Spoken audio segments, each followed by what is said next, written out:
Assessore Nello Amel, ecco, quali le novità nel corso del nuovo anno per la raccolta dei rifiuti? Sì, le novità sono diverse. Una è quella dei sacchi trasparenti. L'ordinanza uscirà tra qualche giorno, però visto che già moltissimi si stanno adeguando e dimostrano molta sensibilità e attenzione verso i problemi della raccolta. I sacchi trasparenti sono importanti per eliminare gli abusi, di chi posa i sacchi neri e crea disservizio e soprattutto per avere una differenziata di qualità. È un piccolo sacrificio, un piccolo impegno, però sto vedendo che i cittadini collaborano e quindi noi avremo una tolleranza sino a fine mese, senza nessun problema, dopodiché però incominceremo a fare dei controlli abbastanza rigorosi. Un'altra cosa che volevo sottolineare alla popolazione è che da lunedì inizierà un servizio per quanto riguarda la raccolta dei sacchetti sparsi. Abbiamo notato nella città un aumento notevole di mini discariche dovute a un problema di raccolta proprio di questo tipo di sversamento abusivo. Da lunedì per 6 ore ci saranno 2 squadre che con 2 compattatori andranno a raccogliere queste cose. Lunedì si farà il centro storico e Fontanelle.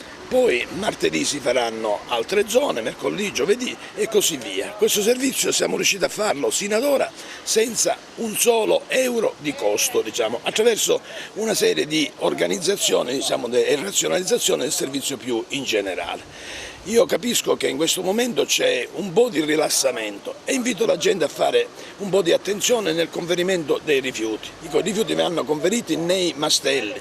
La selezione deve essere fatta in maniera abbastanza rigorosa perché in questo modo noi risparmiamo e risparmia la comunità.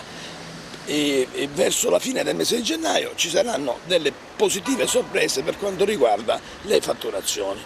Scusi, ma perché ai margini della strada ci sono sempre questi cumuli di immondizia? Insomma, non si può cercare, come già avete fatto in passato, di aumentare i controlli?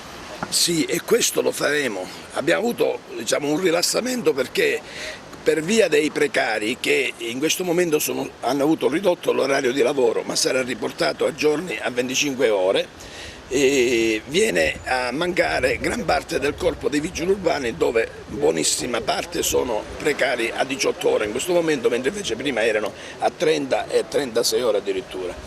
E appena si ricostituisce l'orario, e sarà tra qualche giorno, ho parlato già con il comandante e le squadre di sorveglianza incominceranno a girare, ci saranno appostamenti, abbiamo già acquistato nuove telecamere che saranno messe, ci sarà un maggiore rigore. State attenti perché non vogliamo multare nessuno, ma chi sbaglia pagherà in maniera abbastanza pesante.